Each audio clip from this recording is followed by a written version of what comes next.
Hola, muy buenas noches, bienvenidos a una emisión más de A Fondo, espacio de análisis periodístico donde abordamos temas pues, que son de actualidad y de interés, consideramos de interés para usted.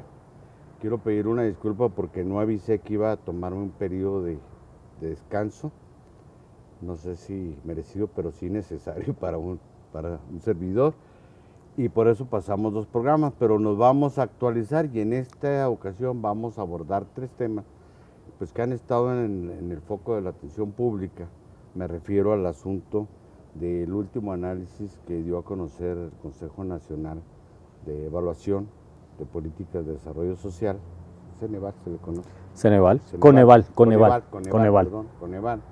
Y también pues la situación que está atravesando Chihuahua a partir de estas lluvias buenas en un aspecto, malas en otro, y las conductas, las políticas, tanto en términos de prevención como de reparación o de atención a los afectados, implementadas por el gobierno del Estado, Protección Civil. Y finalmente un tema que aquí en los medios locales no se ha abordado y que me parece de lo más relevante, lo que está ocurriendo a partir de 3 hechos que se han planteado como casos de espías o de traidores en Estados Unidos que han filtrado información confidencial, tanto del Consejo Nacional de la Seguridad de Estados Unidos, del Ejército, como también de las labores de espionaje pues que el Pentágono y la CIA realizan en las embajadas de varios países aliados de Estados Unidos. Y para abordar estos temas, pues qué más que un experto en ellos, como es el sociólogo Víctor Quintana Silveira. Él es doctorado, ya tiene postdoctorado en sociología, acaba de regresar recientemente de la Universidad de Sorbona, París, ¿sí? Sí. Donde pues estuvo 4, casi 5 meses en una actividad académica muy importante. Víctor, pues bienvenido. Muchas gracias, Javier. Me da mucho gusto estar en este espacio donde se platica tan a gusto. Ya hacía rato que no estábamos aquí. Y yo quisiera empezar, Víctor, tú como sociólogo y analista y además como activista social, nos dieras tu impresión respecto a este informe que acaban de darse a conocer, que se llamó el último análisis comparativo entre el 2010 y el 2011, de análisis y medición de la pobreza en México. Y yo quisiera empezar porque nos explicaras, porque mucha gente, yo sé que pues ver las cifras que bajó tanto por ciento, que subió tanto por ciento, pero lo primero que se pregunta, bueno, ¿y cómo miden realmente la pobreza? ¿Cuáles son los criterios para medir la pobreza? Muy bien. Hay varios criterios, hay varias metodologías para medir la pobreza, es toda una discusión, pero a final de cuentas se considera 3 tipos de pobreza fundamentalmente. La pobreza alimentaria, la pobreza patrimonial y la pobreza de capacidades. La pobreza alimentaria sería que la gente tenga o no tenga lo mínimo para comer el mínimo de calorías diarias, es pobreza alimentaria. La pobreza patrimonial es que la gente tenga o no tenga lo mínimo para subsistir. Estamos hablando, por ejemplo, de vivienda, de los muebles mínimos en la casa, por ejemplo, ¿sí? Y la pobreza de capacidades se refiere a que la gente tenga acceso a los servicios de salud, a la alimentación, a la educación. Que son los 3, digamos, indicadores fundamentales, parámetros fundamentales. Sí.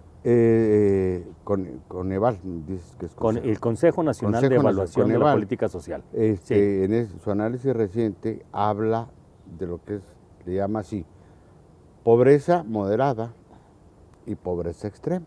Sí. Entonces nos habla de que alrededor de no recuerdo, son 52.3 millones. 45% de la población, más o menos. 45% Un poquito más de de la 45% de la población está en el rango de pobreza moderada. moderada. Y ubica pues, la pobreza moderada en términos de que carecen de alguna capacidad de acceso a algunos de los bienes sociales, o educación, o salud, o alimentación. Y están por el mínimo, por debajo del límite de bienestar económico, que yo no sé por qué lo fijaron así, pero dice ahí que más o menos son 1.279, 78 pesos en el área urbana y 1.450, 1.500 en el área rural. Por persona. Por persona. Por persona. Estamos hablando por Sí, persona. no por familia. Sí. Sí. Porque dice que esto es lo que mide más o menos Sí. así. Bueno. Sí, porque en el área rural ellos hacen cuentas de que el área rural, por ejemplo, no tienes que pagar transporte público, por ejemplo. Por ejemplo. Sí. Y luego la otra, la de pobreza extrema, lo ubican con la carencia de 3 o más satisfactores. Rezago en más de 3 aspectos. Exactamente. Sí. De beneficio social, de acceso a la seguridad social, a la alimentación, a la educación. A la vivienda. A los servicios dentro de la vivienda. De la vivienda. Sí.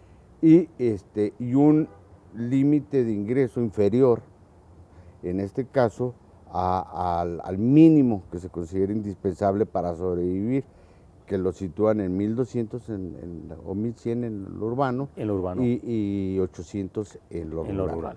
Sí, efectivamente. Así es, ¿verdad? Sí, así es. Bueno, y aquí el rubro, a mí me llamó la atención que según esta estadística del 2010 al 2012, disminuye la pobreza moderada. El número de personas, de mexicanos que están en pobreza moderada, disminuyó en términos absolutos. Y bueno, no se refleja tanto en términos relativos porcentuales porque se toma en cuenta el crecimiento de la población. Sí. Bueno, pero en pobreza extrema, aumenta en números absolutos. Aumenta en números 500,000 personas, ¿no? Bueno, entonces, ¿cómo explicamos esto, Víctor? A ver, danos tu punto de vista.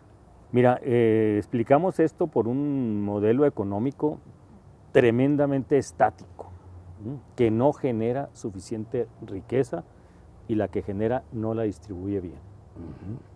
Entonces tenemos que disminuye la pobreza moderada, cosa que puede ser una buena noticia, ¿sí? Pero aumenta la pobreza extrema. Entonces, ¿qué quiere decir? Que muchos de los pobres moderados se fueron a pobreza extrema. Así es. No necesariamente implica que aumentaron, se fueron a la clase media. A la clase media, exacto. ¿Sí? Ajá. Sino que sucedió esto. Y esto de por sí ya resulta muy preocupante. Pero estamos hablando de cifras casi desdeñables. No son cuestiones espectaculares como en Brasil, que 22 millones de personas dejaron la pobreza en 10 años. Ponle tú 2 millones de personas al año. ¿Sí? Esto nos hace pensar o nos hace ver que el modelo económico que estamos padeciendo desde hace 30 años es tremendamente estático y tiene un bloque de pobreza, digamos, un volumen de pobreza persistente y pertinaz que le puedes raspar poquito. ¿Sí? Podar, digamos, vamos a decir. Podarlo un poquito. Y vuelve a florecer. Y vuelve a surgir. Porque es un problema estructural. Es un problema estructural. Es un problema estructural. ¿Por qué disminuyó? Vamos poniéndonos optimistas y vamos diciendo lo siguiente. Disminuyó por lo siguiente, si somos optimistas, porque hubo una cierta dinámica de crecimiento del país. Después de la crisis de 2008-2009, el país creció en 2010 y 2011. Entonces, a esto se puede deber. Correcto. A esto se puede deber. Pero es muy desdeñable, el porcentaje no es fuerte. Que digas tú, hay realmente una inflexión en el proceso, hay un viraje en el proceso, la curva experimentó un ascenso bastante claro o un descenso en la pobreza. No, apenas son cuestiones muy, muy poco significativas porque el modelo económico no permite más. Vamos a una pausa y regresamos con este tema porque creo que aquí está la raíz para poder entender este árbol que nos están presentando estadístico. Juntos podemos hacerle frente a la delincuencia. Si sabes de algún delito que se esté cometiendo, llámanos al 089. Las llamadas son recibidas bajo un sistema inteligente que no identifica ni graba el número telefónico de quien la realiza, respetando tu anonimato. Llama desde teléfonos públicos, residenciales o celular. Por una cultura de la legalidad. Chihuahua vive. Gobierno del Estado. Pues mira, yo por ejemplo ahorita tengo una comida, ya llevo 1 hora de retraso. Ya quedé ahí poquito mal, hace mucho calor y súmale a eso que hay mucho tráfico y que algunas calles están cerradas. Pero viéndola bien, lo importante es que pronto vamos a tener un nuevo sistema de transporte y pues este nos va a beneficiar a todos.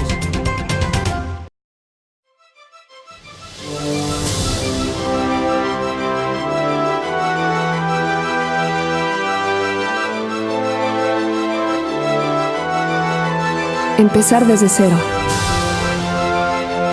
Crear. Prepararme para poder dar lo mejor de mí en todo momento.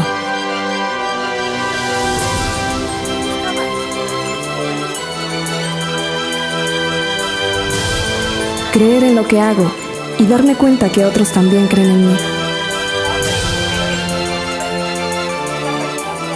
Hay cientos de cosas que me hacen sentir que voy bien, que puedo lograr más. Pero solo una me hace llenarme del orgullo de ser universitaria. Orgullo de ser Watch.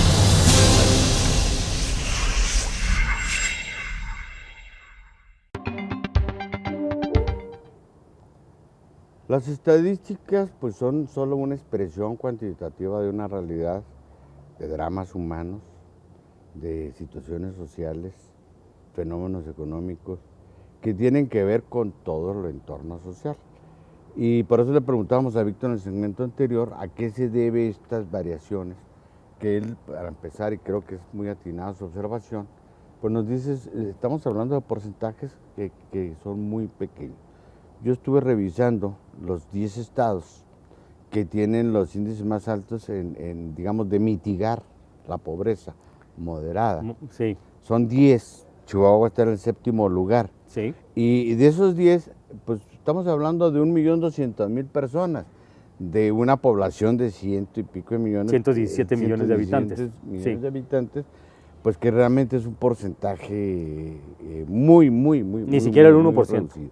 Y que además yo creo que esta mitigación de esa pobreza tiene que ver con 2 factores. Uno, los que se cayeron a la pobreza extrema, Sí. y otros, los que alcanzaron a subsidiar algunas de las carencias de acceso a servicios públicos o de derechos sociales, como el de la educación, porque aquí en Chihuahua se presumió, por ejemplo, que educación plena, que educación superior plena, para y todos. eso había sido un factor que había contribuido. O que llegaron al Seguro Popular. O llegaron 300,000 en el O Seguro que compraron Popular. una casa de pésima calidad de las constructoras. Así es, pero bueno, eso ya sirve como indicador para decir que se bajó la pobreza. Pero Sí. tú estás hablando de un factor que me interesa mucho.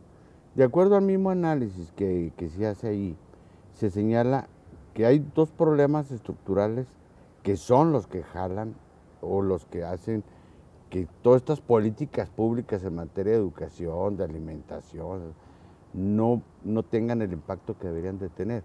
Y uno es precisamente que la mayoría de la población no tiene acceso a la seguridad social. Esa es una. Sí. Y la otra, que este modelo económico del que hablabas no permite un incremento del ingreso real de la población. Entonces, pues nos estamos en un círculo vicioso. ¿Cuál es la situación? Sí, estamos en un círculo vicioso terrible y lo que estamos experimentando, lo que estamos viendo entonces, es que el modelo económico no genera empleos suficientes y bien pagados ni con seguridad social. Así Si es. tú te fijas, hay infinidad de empleos ahora por honorarios. Así es. El otro día me encontré a un compañero que descarga trailers para una cadena comercial. Entonces le dije, bueno, ¿y tienes seguro? No, no tengo seguro. ¿Cómo que no tienes seguro social? ¿Que no estás empleado ahí? Sí estoy empleado, pero yo firmo recibos de honorarios. Un estibador. Un estibador. Y le digo, bueno, pero tú puedes demandar y ganas la demanda. Me dice, sí, pero ¿qué me sirve? Pierdo el trabajo. Yo prefiero tener el trabajo, aunque sea sin seguro social, que ir a demandarlos y ganarles, y dónde vuelvo a conseguir trabajo. Entonces, es tal la carencia de empleos, y de empleos buenos, que la gente compite por rebajar sus prestaciones sociales. No me interesa, pues ahí veo cómo le hago con el Seguro Popular. Ahí veo cómo le hago con las farmacias de similares. O con las hierbas. O con las hierbas. O con las hierbas. Entonces, es lo que está sucediendo. Porque el modelo económico está hecho para que se concentre la riqueza en pocas manos. Y tienes absurdos como este. Acaba de reportar el lunes o martes que Bancomer solo cuenta por el 30% de las ganancias de todo el grupo español BBVA, ¿sí? En el mundo. La matriz española. La matriz, o sea, de la transnacional española que se llama BBVA, Banco Bilbao Vizcaya Argentaria. Bancomer solo, de México, es 30% de las ganancias. 160,000 millones de pesos el año pasado en operaciones. Entonces, ¿cómo es posible que tengamos los bancos más rentables del mundo? Lo mismo va a ser con Santander, lo mismo va a ser con Citibank. Tenemos los bancos más rentables del mundo y tengamos estas cifras tan pertinaces de pobreza y de extrema pobreza. O para decirlo en el ejemplo más conocido, el hombre más rico, o ya el segundo más rico del mundo, y 52 millones de mexicanos en pobreza. En pobreza. Entonces, no, ellos insisten, es el mismo modelo económico que tenemos hace 30 años y que cambió el régimen y sigue el mismo modelo económico. Entonces, no se generan empleos, los empleos que se generan no tienen prestaciones, entonces por esto la pobreza sigue ahí. Y este problema que estás hablando de la desigualdad, este es un factor también que es muy grave, porque reproduce ese círculo vicioso de que estábamos hablando en términos económicos. Porque por lo que yo veo, si vemos lo que la ONU llama la pobreza multidimensional, donde ya toma en cuenta los derechos sociales. Los derechos sociales. Donde toma en cuenta el patrimonio, los ingresos y patrimonio, y donde toma en cuenta el ambiente territorial. Y lo segmentamos por población, por edades, por etnias, por grupos, por clases sociales. Pues entonces el problema es mucho más terrible, porque ¿dónde están estos 52 millones de mexicanos de pobreza? No, eso es muy importante, ¿sí? En las montañas. En primer lugar, los pueblos de las montañas de México son los más pobres. Así es. En las montañas son indígenas. Mira, son indígenas, viven en las montañas, son mujeres, son niñas. Esos son los más pobres de este país, ¿sí? Y le siguen después las personas de la tercera edad. Las personas de la tercera edad y la gente de las periferias de las ciudades. Aquí tenemos en el estado de Chihuahua más gente en extrema pobreza en Juárez que en toda la Sierra Tarahumara. Sí, me llamó mucho la atención ese dato. Tenemos más gente en extrema pobreza en Juárez que en toda la Sierra Tarahumara. Indudablemente que en la Tarahumara es mucho mayor el porcentaje de la población. Hay municipios donde el mayor porcentaje de la población, el mayor porcentaje de la población está en extrema pobreza, como Morelos. ¿Sí? En la sierra, según los últimos datos, que yo revisé, andamos, ahí se invierte. El grueso está en extrema pobreza, no en pobreza moderada. No en pobreza moderada. ¿Sí? Y en Ciudad Juárez, no, pero hay un núcleo de extrema pobreza muy grande. Chihuahua, estos 2 años, disminuyó bastante su extrema pobreza. Yo pienso que una de las razones, lo dice Gustavo de la Rosa de una manera muy simpática, que una de las razones pudo ser porque se fueron. Otras porque murieron. Otras porque murieron también, pero hubo migración, Hubo migración claro. Estos años de violencia. Claro. Entonces puede deberse a eso también la disminución de la extrema pobreza y también que ha habido servicios que tienen mayor cobertura. Entonces, pero indudablemente, mientras no se cambie el modelo económico, mientras no haya una decisión, mira, el pacto por México, habla de todo menos del salario y del empleo. Si quitaran todo el pacto y pusieran, vamos a hacer un pacto, no nada más con los partidos, vamos a hacer un pacto con los patronos, con los obreros y decir, Pacto social, como un lo pacto llaman. social y vamos a hacer un aumento unilateral de salarios, un aumento unilateral de salarios para que este país comience a dinamizar su economía, las cosas empezarían a cambiar. Y yo creo que ahí falta liderazgo, Lula lo hizo en Brasil sin sacudir el capitalismo brasileño, al contrario. A mí me llamó mucho la atención en una intervención que escuché de Lula, donde él dice que destinaron 30,000 millones de dólares para financiar a aquellos que no tenían acceso a crédito, para impulsar el empleo, la vivienda, resolver satisfactores, la compra de pues, lo que se llama pues, refrigeradores, televisores, etcétera. Y esto es lo que permitió sacar de la extrema pobreza 30 millones. ¿Es así? Sí, de brasileños. Vamos a una pausa y regresamos con otro tema que también es importante, el de qué se está haciendo con los daños sufridos por muchos chihuahuenses a raíz de las lluvias.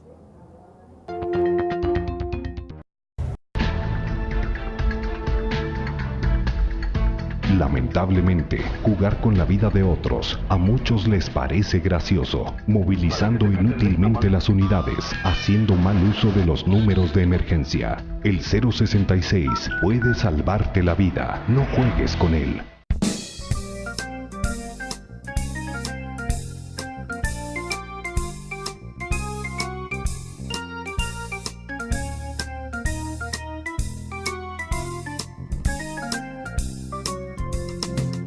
London Café, un lugar para disfrutar.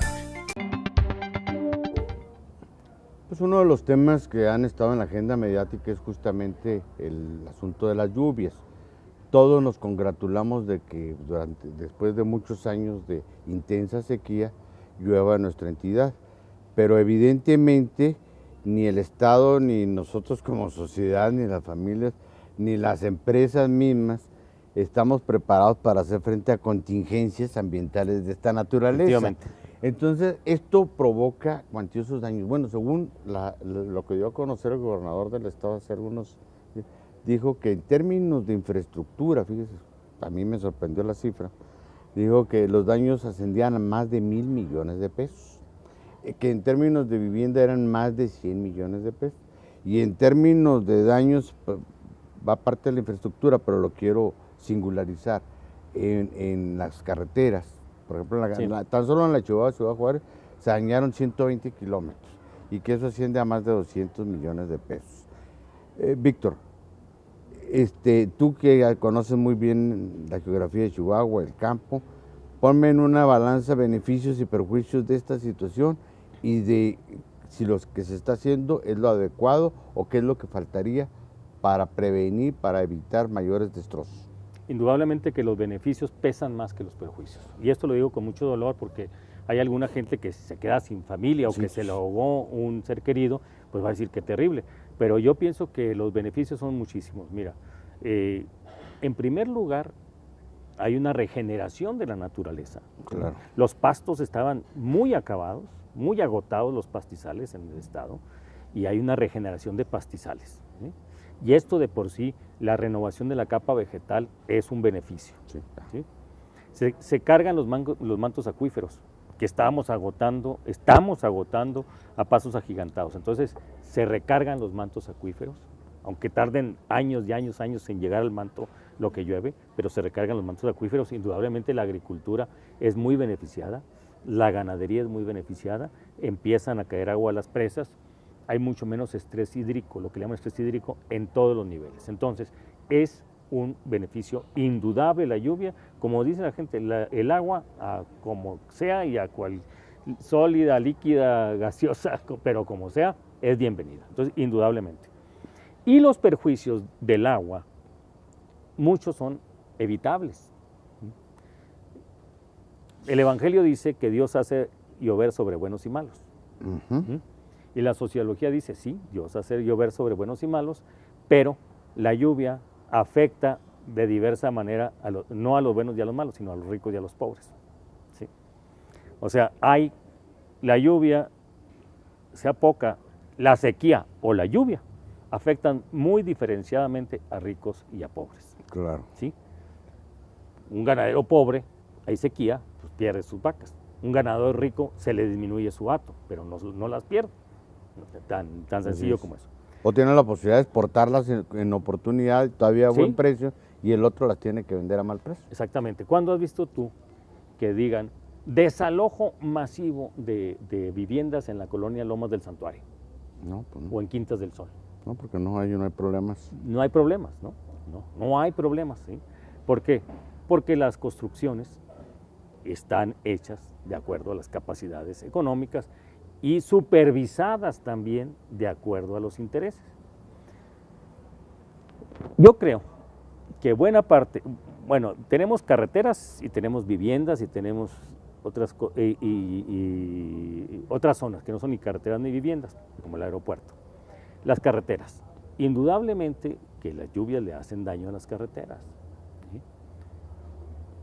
El otro día me decía un empresario en Ciudad Juárez, en Ciudad Juárez están invirtiendo 2,000 millones de pesos en encementar calles y avenidas. Ujú.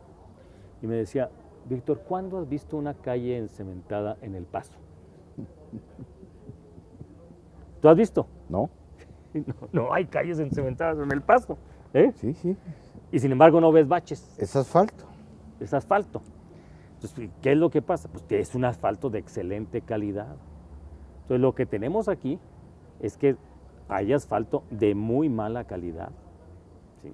Habría que ver todas las especificaciones de nuestras autopistas, que algunas no tienen ni acotamiento, ¿sí? Están llenas de charcos. Entonces, ¿realmente es un desastre natural o es agua que cae sobre un terreno social corrupto y desigual? Y de negligencia. Y de negligencia. Complicidad. Complicidad. De negocios. Mira, el otro ejemplo.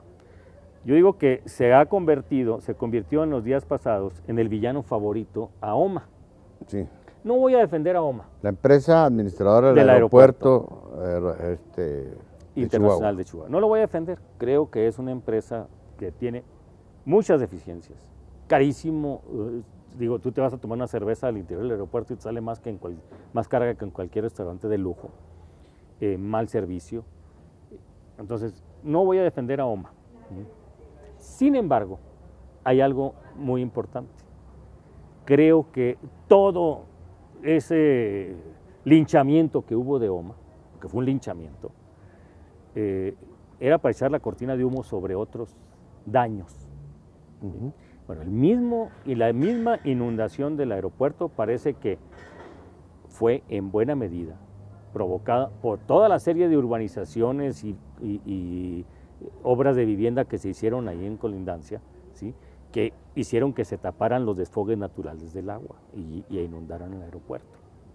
Pero pude estar en la colonia Punta de Oriente hace una semana y Punta de Naranjos, y luego con la gente que hizo una manifestación ahí. Y vi las colonias.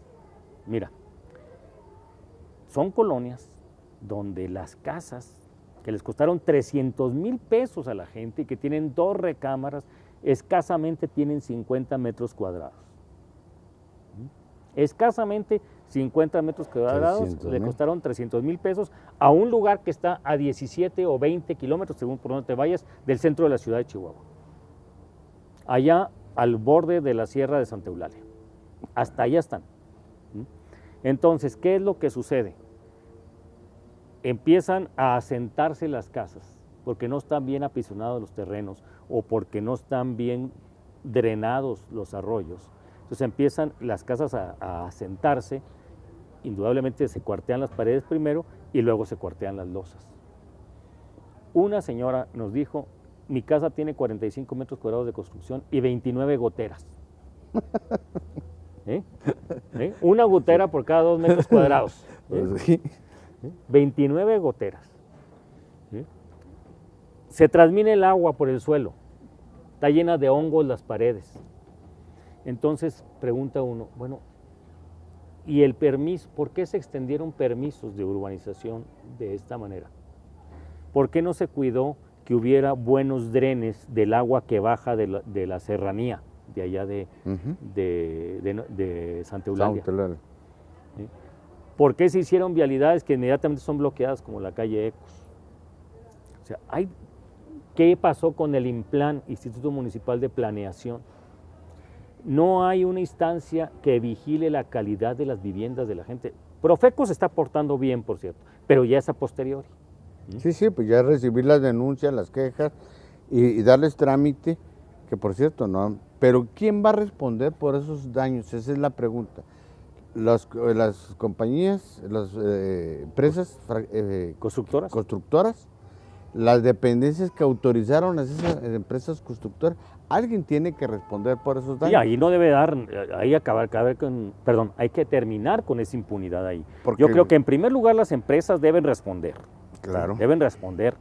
Y si las empresas recibieron permisos de construcción, hay que ver por qué lo recibieron. Y sancionarse a aquellos funcionarios que, ya sea por negligencia y responsabilidad o bien porque los sobornaron esas empresas, autorizaron esos permisos. Yo creo que esa es la ruta, y creo que es una exigencia social creciente en la medida en que se va pues cuantificando ya con mayor pulcritud los daños patrimoniales al ciudadano común y corriente. Sí, al ciudadano común y corriente. Oye, es gente que trabaja en las maquiladoras aledañas allá al oriente de la ciudad, que gana 2,700 pesos mensuales y paga 1,300 de su vivienda.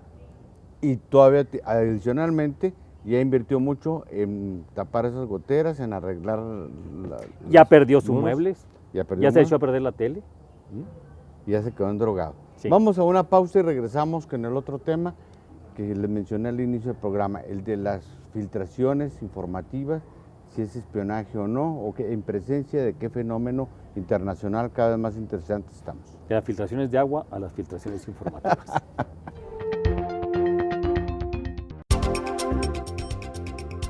Pues el calor ahorita sí está bastante fuerte y con el tráfico que hay aún más se siente, pero pues repito, va a ser un sacrificio que todos los ciudadanos estamos haciendo para un beneficio que vamos a tener. Obviamente toda ciudad debe estar modernizándose continuamente, no debemos de quedarnos estancados.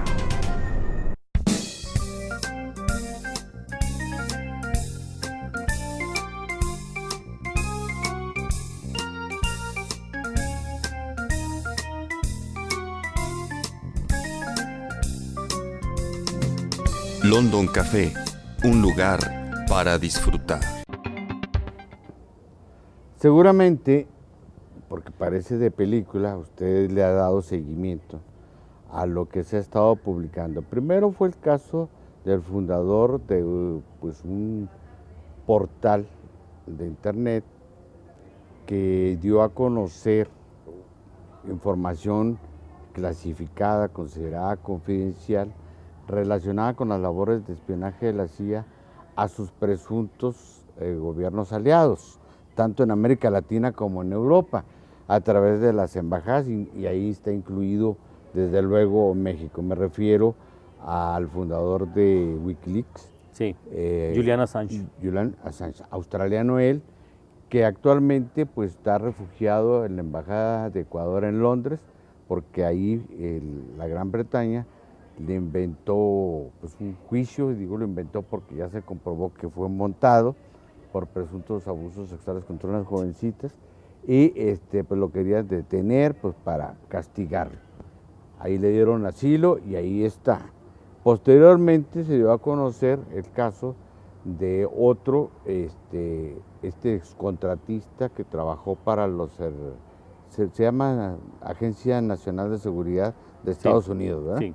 Él, pues en el ámbito informático tuvo acceso y se dio cuenta de los sistemas de espionaje, ya no solo a los gobiernos, sino a los ciudadanos de todo el mundo, sí, y del propio Estados Unidos, que se realiza supuestamente para detectar actividades terroristas, con el pretexto de la seguridad nacional de Estados Unidos. Y de ahí se derivaron otros casos como el de Manning, Sí. ¿verdad? Que él sí trabaja directamente Era como analista soldado. de inteligencia para el ejército y que también fue detenido por filtrar información al sitio de Wikileaks. ¿En presencia de qué estamos, Víctor? Estamos en presencia de una nueva rebelión de las personas en contra de los imperios. Estamos en presencia de una rebelión de lo humano, de lo humano contra los aparatos del poder, económico, político y militar.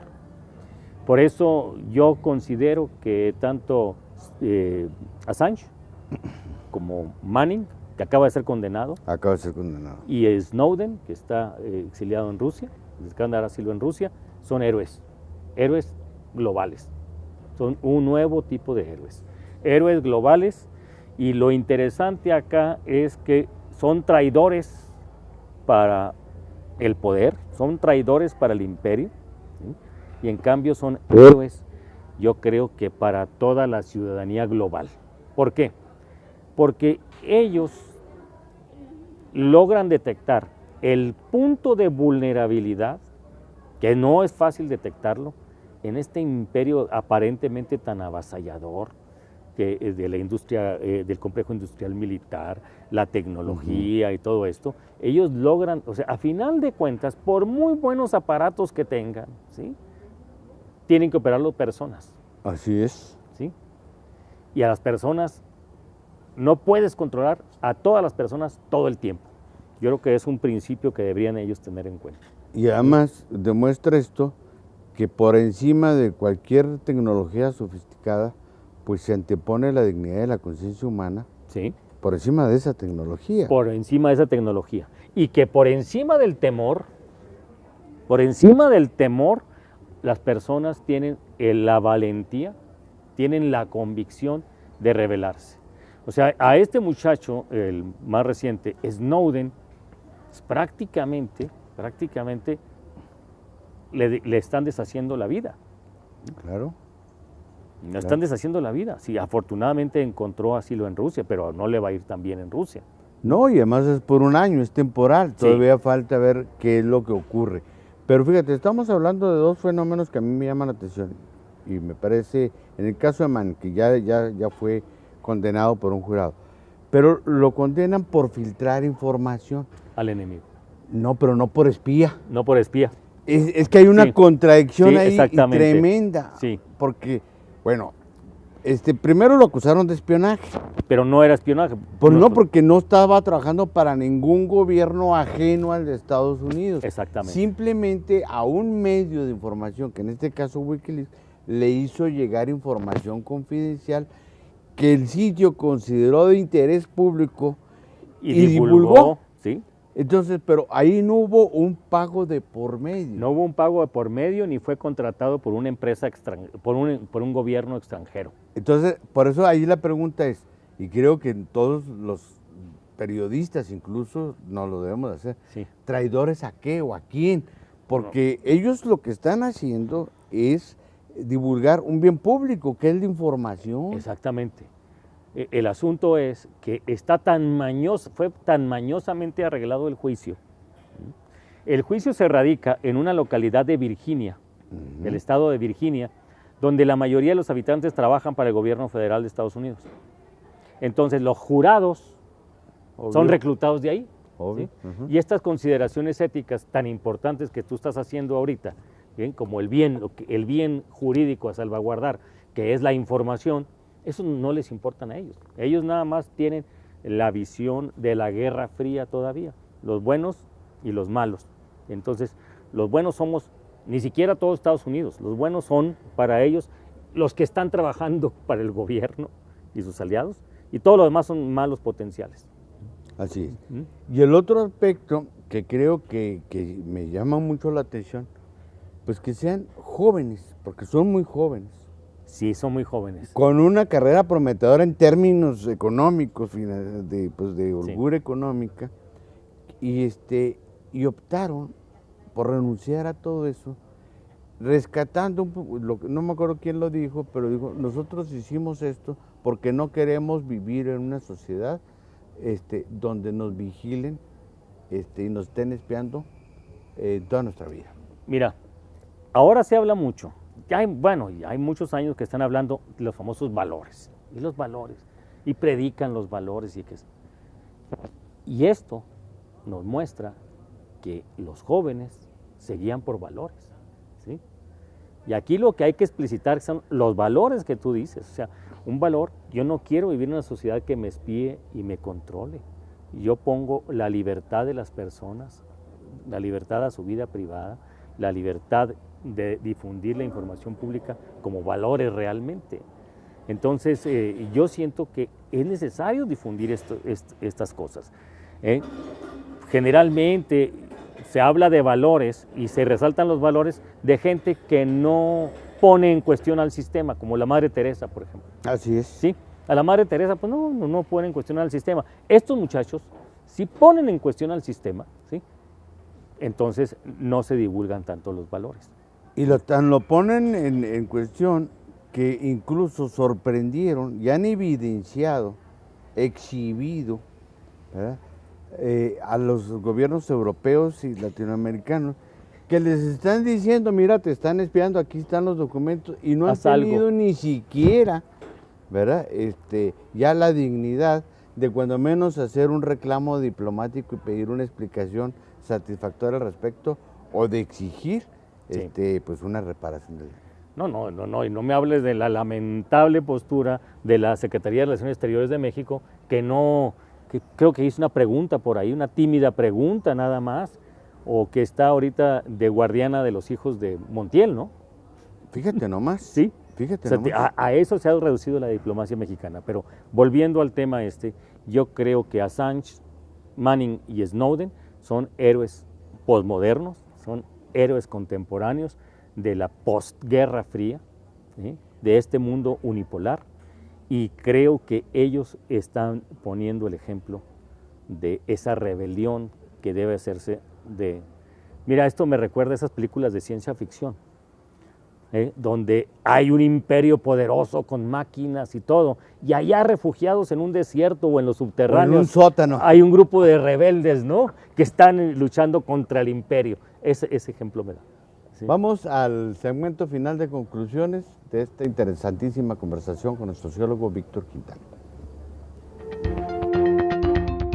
Juntos podemos hacerle frente a la delincuencia. Si sabes de algún delito que se esté cometiendo, llámanos al 089. Las llamadas son recibidas bajo un sistema inteligente que no identifica ni graba el número telefónico de quien la realiza, respetando tu anonimato. Llama desde teléfonos públicos, residenciales o celular. Por una cultura de la legalidad. Chihuahua vive. Gobierno del Estado.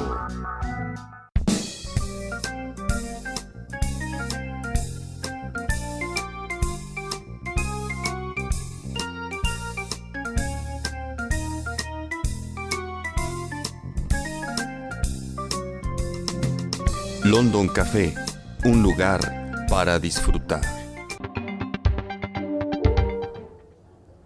Y sí, parece una película de ciencia ficción, y eso también a mí me preocupa, porque hasta ahora hemos sido espectadores de actos heroicos individuales, ¿sí?, de jóvenes que se han atrevido a enfrentar solos individualmente lo que ellos llaman, y me gustó la expresión, estas tendencias totalitarias, absolutistas, sí, con las que se pretende controlar el mundo, porque creo que lo definieron de manera muy sencilla, pero muy... Y además muy inteligible para todo el mundo. Muy clara, ¿verdad? Sí. Para todo el mundo. Sí. Y contraste esto, Víctor, salvo en algunas regiones donde pues se han dado movimientos como el de los indignados, Egipto, Turquía, Brasil. Turquía, etcétera. En otras muchas regiones del mundo, incluyendo nuestro país, yo advierto una indiferencia social y una pasividad social terrible.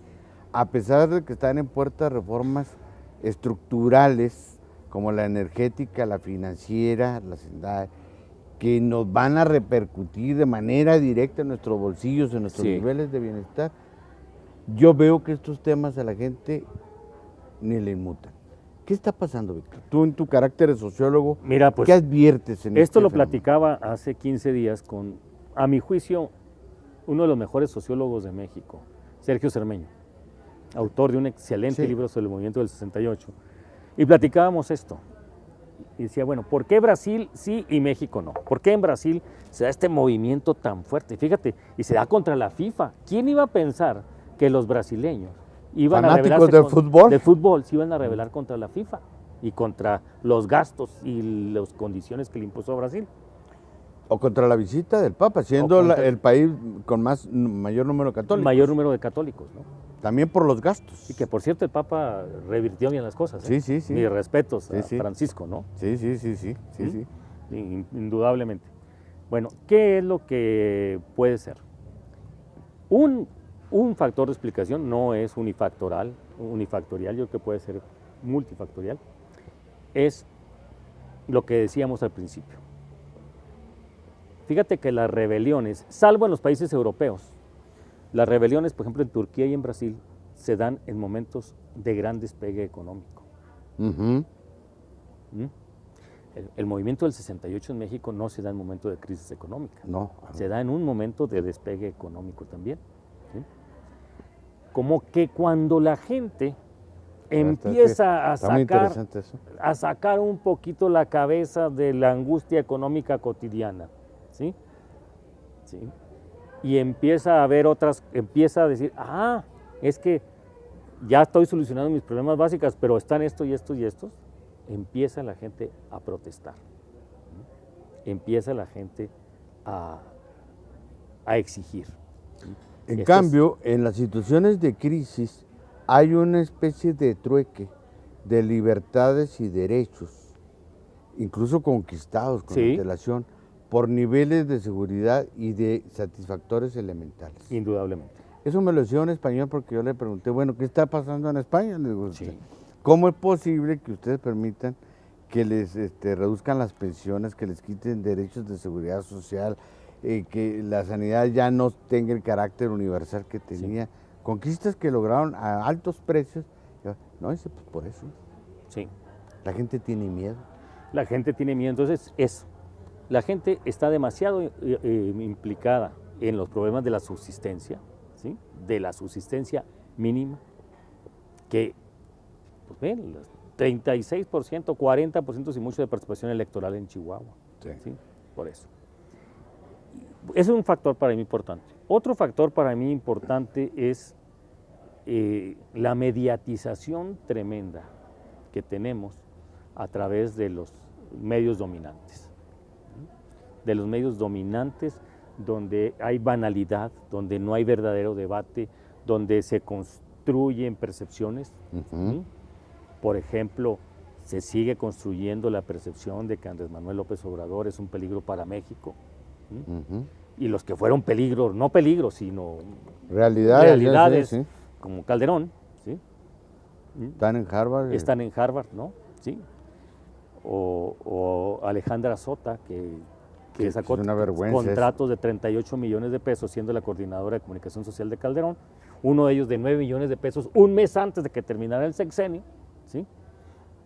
Esos asuntos no se discuten más que en algunos medios. Se ocultan. Entonces, en este país se banaliza, como decía Hannah Arendt, el mal. Acaban de declarar que Raúl Salinas de Gortari, acaban de exonerarlo. Yo fui investigador de la comisión de CONASUPO cuando fui diputado y tengo las líneas de investigación que jamás se investigaron, que yo propuse y que implicaban a Raúl Salinas de Gortari. O sea, esas cosas no se discuten en este país, ¿sí? Se discute si se debe quedar el Chepo de la Torre o no se debe quedar. ¿Sí? Ahorita fue un tema de discusión a principios de semana si el Chepo se quedaba al frente de la selección y no se ve si el modelo neoliberal, que tiene 30 años de fracaso, se queda o no se queda. Eso no se discute. O los casos de los exgobernadores a los que se les evidenció que incurrieron en actos descarados de corrupción, ya no pasó nada. Yarrington, por ejemplo, ¿sí? No pasa nada. Coahuila, Moreira, no pasa nada. Entonces, esa banalización de las cosas, ese manejo enajenante, es vieja la expresión, de los medios de comunicación. Y yo diría también, no quiero, hay unas élites empresariales muy convenencieras y temerosas. Que que no. han subsistido siempre el ala protectora del Estado. Y digo el Estado porque implica, les vale gorro si es del PRI o es del PAN o es No. ellos, mientras el Estado los proteja ¿Sí? y les garantice privilegios, No ellos importa que tienen sea ningún problema. antidemocrático. No. No importa. Mira, un caso claro. Como 15 días antes de las elecciones, o 3 semanas antes de las elecciones, la Coparmex a nivel nacional saca un estudio muy interesante, hecho por la Fundación Konrad Adenauer y el Colegio de México, sobre el índice de desarrollo democrático de los estados. Y en Chihuahua, el estado de Chihuahua aparece en antepenúltimo lugar. Pues la Coparmex Chihuahua jamás dio a conocer ese estudio. Se quedó calladita. Se quedó calladita, se quedó calladita. ¿Por qué no lo dio a conocer en Chihuahua? Lo tuvimos que dar a conocer gente que no estamos en el medio empresarial. Entonces, esto nos muestra que hay una parte de la sociedad civil, porque también los empresarios son sociedad civil, Claro. y de repente hasta ellos se autoproclaman los representantes de la sociedad civil, que están muy ligados a este sistema corrupto, a este sistema de privilegios, a este capitalismo de compadres. Sí, sí. Y entonces esto amortigua, sofoca cualquier rebelión de la gente, ¿sí? Y porque ellos además tienen su forma de comunicar esas convicciones, no a través de los medios, sino en las empresas. No voten por fulano, ¿sí? Hay que votar por este. Y yo agregaría estos 3 factores que tú has señalado ya para cerrar, porque nos queda un minutito y me interesa mucho tu punto de vista. La grave crisis del sistema de partidos que existe en México y de representación. Porque yo creo que hemos llegado a tocar fondo Estamos en ese aspecto, porque nadie de verdad considera, ya no entidades de interés público, sino No. simples expresiones ya auténticas de un pensamiento, de una posición política, de un programa. Ya no existe. Ya no existen, digo, ya no existen. Lo que existe en Chihuahua son mafilias. Mafiles, sí. Las mafilias, así le llamo yo a algunos partidos políticos, sí, ¿no? sí. Las mafilias, Sí, sí. porque pues se turnan entre la misma familia en los puestos. Y yo creo que necesitamos una ley de partidos. Y para el 2016, aquel partido que vuelva a postular a alguien de la familia por la vía plurinominal debe ser sancionado fuertemente. Alguien la hizo acción. por ahí el recuento, Alejandro Salmón, ¿Sí? dijo en el caso, por ejemplo, del PT, pues familiarmente ya lleva 36 años en el Poder Legislativo. En el Poder Legislativo. Fíjate nada más. Más que don Porfirio Díaz. Sí. Víctor, pues te Muchísimas agradezco mucho esta conversación, a usted su atención y lo espero el próximo sábado en otra emisión más de A Fondo, porque recuerde usted, la verdad nunca es superficial. Gracias.